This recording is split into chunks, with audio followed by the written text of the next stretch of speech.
سننا سے ہوتی ہے۔ تبھی ہم لوگ کیا کرتے ہیں کہ ہم لوگوں کو جب قرآن شریف صحیح سے سمجھنا ہوتا ہے تو ہمیں احادیث اور سننا کا حوالہ لینا ہوتا ہے اور ہمیں اس کو صحیح طرح سمجھنا ہوتا ہے۔ اب دوسری آیت پہ آ جاتے ہیں، وَبَدَنَا عَنْكَ وَذِكْرَكَ۔ اس کے معنی ہیں اور ہم نے آپ پر سے آپ کا بوجھ اتار دیا۔ تو وہ بوجھ کیونکہ یہ مکی سورہ ہے تو وہ بوجھ جو اس کے لٹرل معنی ہے کہ آپ کے اوپر ایک بوجھ تھا۔ کس طرح کا بوجھ؟ اب ڈاکٹر اسرار احمد جیسے اس طرح کا سمجھاتے ہیں کہ جی نبوت کا بوجھ تو تھا ہی، ظاہری بات ہے کہ اسلام کا بول بالا کرنا ہے، اسلام کو آگے تک لے کر جانا ہے، یہ تو بوجھ تھا ہی۔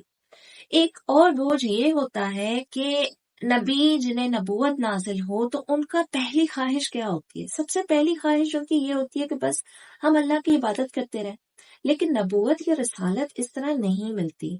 نبوت اور رسالت بہت ہی ذمہ داری کا کام تھا، اور وہ اللہ تعالیٰ نے جب وہ ڈالتے ہیں تو وہ ایک بوجھ ہوتا ہے جو کہ کہا جاتا ہے کہ جی آپ آگے جائیں، اس کو آگے پھیلائیں۔ جیسے حضرت موسیٰ علیہ السلام کو بولا گیا کہ جا کر فرعون کو بتانا ہے یہ میں ایک ہوں، اللہ ایک ہے، تو اور آپ اس کے رسول ہیں، یہ آپ نے فرعون کو بتانا ہے۔ تو اسی طرح یہ بوجھ تھا جو حضور پاک صلی اللہ علیہ وسلم کے اوپر تھا، اور اس بوجھ کا کہیں کہ بہت اثر تھا۔